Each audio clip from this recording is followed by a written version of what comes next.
story of the day. We are learning more about the FBI and what they say it disrupted.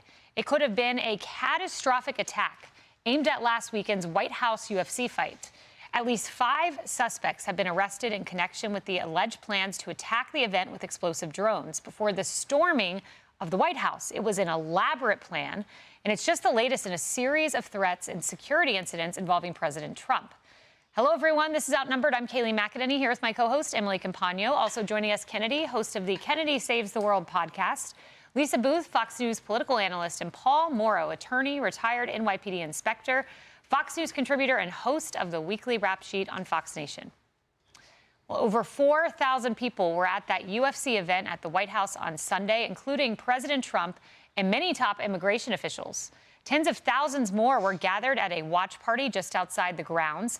Officials outlined the alleged plot in court documents, writing, quote, the co-conspirators discussed using drones to drop explosives on the north side of the White House to create panic and funnel event attendees towards locations where the co-conspirators would have snipers prepared to kill certain high-value targets.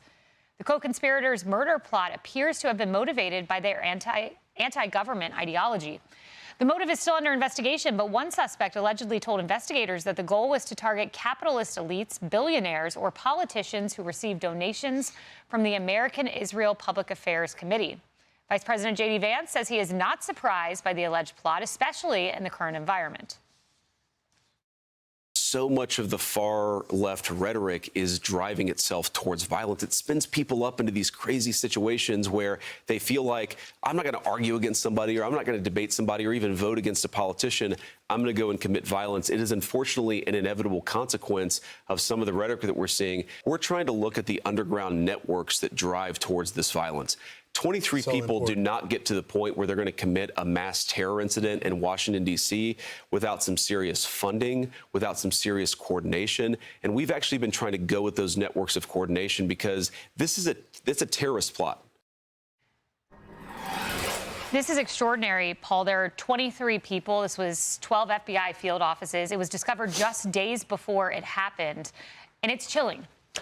All right, so let's make a couple of points here real quick about this because we're in the early stages. I'd like to make a quick operational point and then ideology. First of all, operational. Understand that the global war on terror is no longer so global for America. It seems to have come home. It's being driven by the left. It's here, and this is where it's coming from, so you're going to have an apparatus that can penetrate that. Understand, to interdict something like this in a First Amendment society, before it happens, you have to penetrate the communications. You got to have people in there. I'm not going to give up all the tradecraft, but the bottom line is it's very, very difficult. This represents months and months, years of work, painstaking work of people going through files, looking at spreadsheets, connecting disparate bits of information, mapping the network. That's what you got to do so you can stop this stuff. There's nothing harder in police work than stopping something before it happens. Now, you got 23 pieces here, which means you're going to get the whole thing. This is a real operation, right? This is going to be something that they sort of spiderweb out from. Expect, if they're saying 23 now, excuse me, 23 now, you're going to probably end up, I never took 23. I think the highest we ever took was like 18 at a time. If you get 18, that means there's like 5, 6, 7, 8 also out there that you'll ultimately roll up. This is how you map the networks. And by the way, they'll flip. People think, they won't flip. They're never going to talk. They're going to flip. You'll see that. The last thing I just want to make about this is that the funding, I think that the vice president is right on target. One of the things you want to map here as you go into looking at this whole thing is the funding. The fact that it's so many different FBI offices tells you that for the last week or whatever it's been, there's probably been 100 FBI agents who haven't had a wink of sleep, who are working around the clock. One of the things you do now that you can take a breath, it seems to have been rolled up, is to say who directed this and who funded it. Because this nonsense of these people funding this stuff from afar and saying, I have clean hands because I gave it to a cutout, I gave it to a 501c3 who then used a 501c4, is just a canard that we have to penetrate. And so I hear that that's what he's saying. I expect this thing to keep going, and this is a very good start. There's been others, but this is a very good start on the kind of real threat that we have at home. No doubt. Extraordinary work by FBI Director Kash Patel and the whole government. Emily, as you read through these court documents, they are fascinating. The man who's the alleged planner did not want to engage in the attack himself. He just wanted to plan for afar, and he became frustrated when people were dropping out of his plot. It's really something.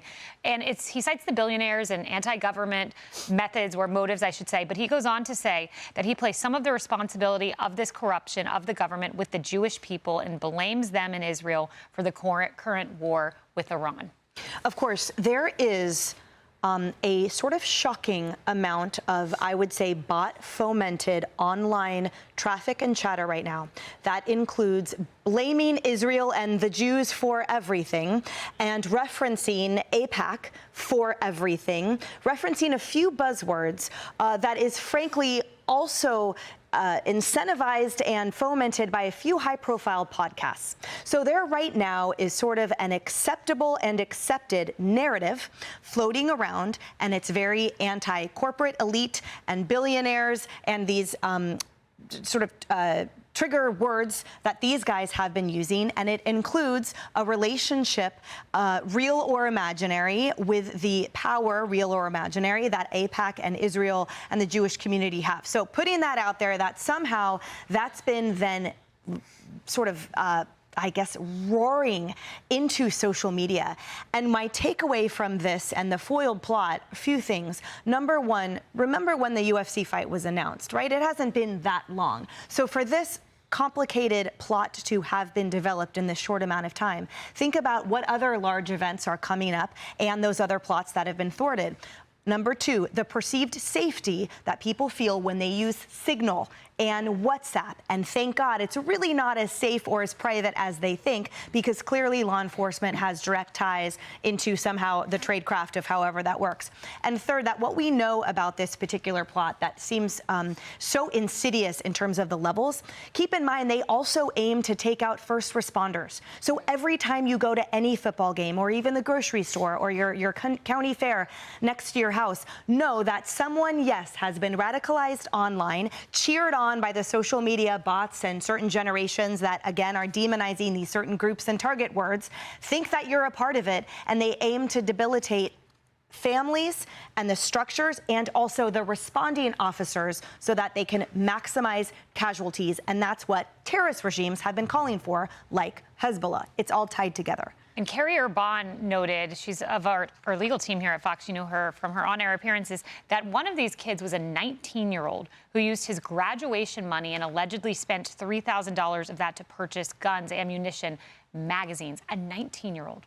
Yeah, and he's not going to get that back in order to get that used Corvette he probably had his eyes on before he became radicalized with this entry-level terrorism propaganda. But that's what it is, and it's very interesting because this is where it leads. It leads very anti-Israel and anti-AIPAC. If you remember, I think it was last week or the week before, Graham Plattner was pushing up against John Fetterman because Fetterman was like, you know, what has happened to our Democrat Party?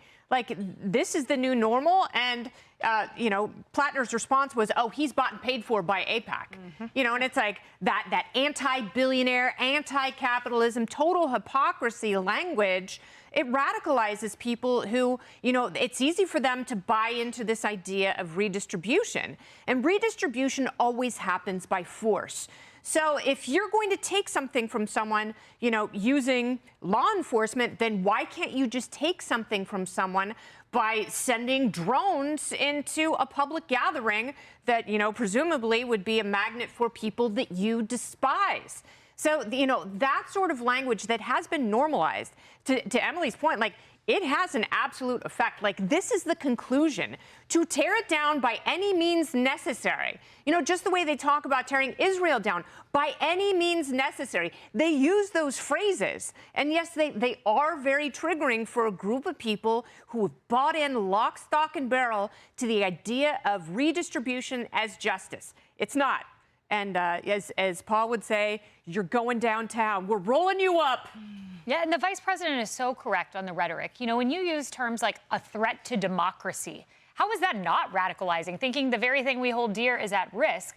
We need to tamp it down. We need to tone it down. And when I say that, I'm meaning the left, because that's where it comes from. Well, it's scary because, you know, previously when we would talk about radicalization, you know, the specific focus was on, you know, Islamic radical extremists. Now that is much broader term. We're talking about the anti-capitalist rhetoric. We're talking about anti-Semitism as well. So it's much more broad now.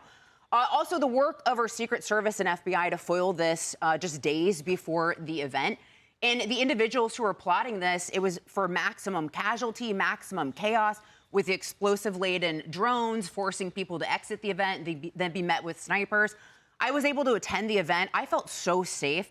It was heavily fortified. There were guardsmen everywhere, police officers.